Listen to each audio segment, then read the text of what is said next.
cynical. I think it takes a person, I hope, God willing, whose best days are ahead of himself, to see a nation whose best days are ahead of itself too. That's the truth. And so, it's my conviction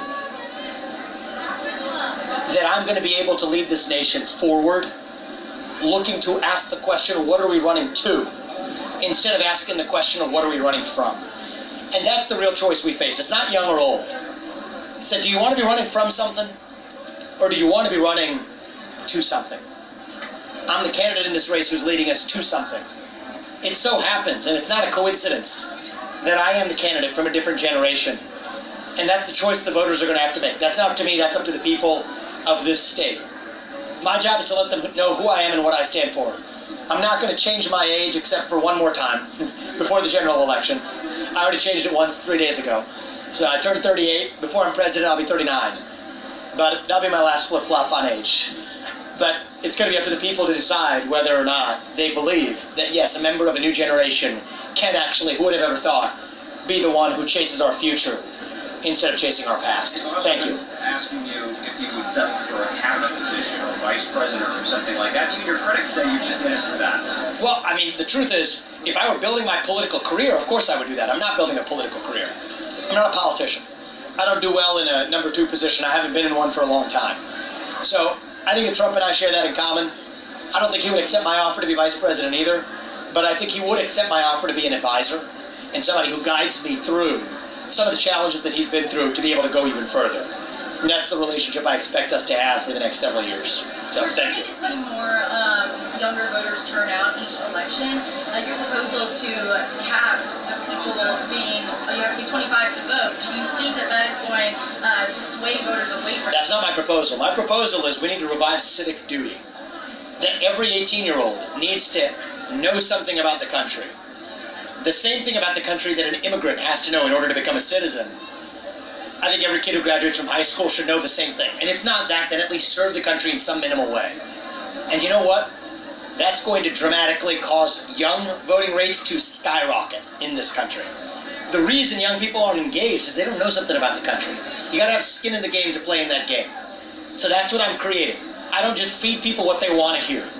How would you They say, it's an old saying that says, if you care about yourself, you tell people what they want to hear. If you care about people, you tell them the truth. So I don't give people what they want to hear, I tell them the truth. And the reality is we have a crisis of national pride. We have a deep-seated loss of civic knowledge and duty in this country. That's what I'm going to fix. Thank you for that. Quick question. You said before you aren't going to bash your fellow contenders. Will that strategy change come debate night? I will be unafraid to now. Believe me, I'm somebody who holds my ground. Okay, so if somebody's going to come for me, come at your own peril. But I'm not in this race to take somebody else down. I'm in this race to lead us to our vision of what it means to be an American. Quick follow-up question. If a fellow contender does not make the debate stage, do you think they should drop out of the race? I don't have an opinion on the way other people run their races. I'm not running against anybody. I'm running for this nation. That's what I would say. Have you faced... we'll come here, and then I'm going to wrap, because I'm talking a lot today. Have you faced racial discrimination during your life, and do you think systemic racism exists in America? I have faced racial discrimination in my life. It has come from people of diverse races. I don't think racism is limited to one race, actually. But I also don't let it ruin my life. Have I stubbed my toe? Yes, I have. Is it pleasant when your toe is stubbed? No, it is not. But you don't let it ruin your life. So, hardship is something that happens to you. Victimhood is a choice. Hardship is not the same thing as victimhood.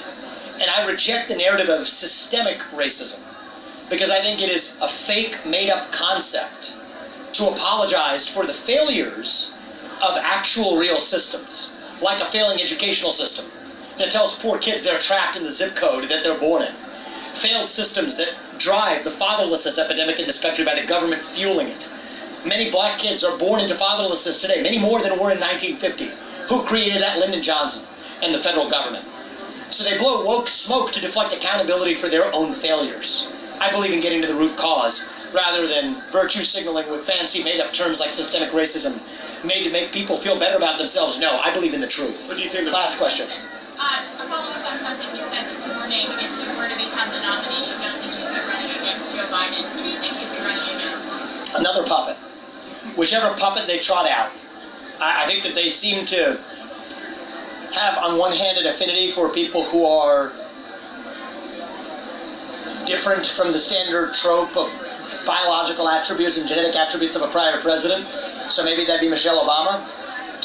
Although she's quite similar to another president whose last name was Obama, in which case maybe they would go with Gavin Newsom, who seems to be hungering for attention by the day. And, I think that the guy is, going to be, I think if he were within, I think a 10-foot radius of here, I think the magnetic pull would probably pull him in front of this camera too. So I don't know if it's which puppet it's going to be that they trot out, but it's going to be somebody else who's a useful vehicle for the managerial class in this country. And it almost, here's the dirty little secret, doesn't matter who it is. It's going to be somebody who actually continues to advance the interests of the bureaucracy. That's why I'm not focused on criticizing any one of them. That's boring, it's uninspiring. I think what we have to focus on is what we actually stand for, not just as conservatives, but as Americans. And more importantly, explain to the people why shutting down those government agencies, why reducing the federal employee headcount, why that will stimulate the economy and restore accountability in government and the integrity of our constitutional republic.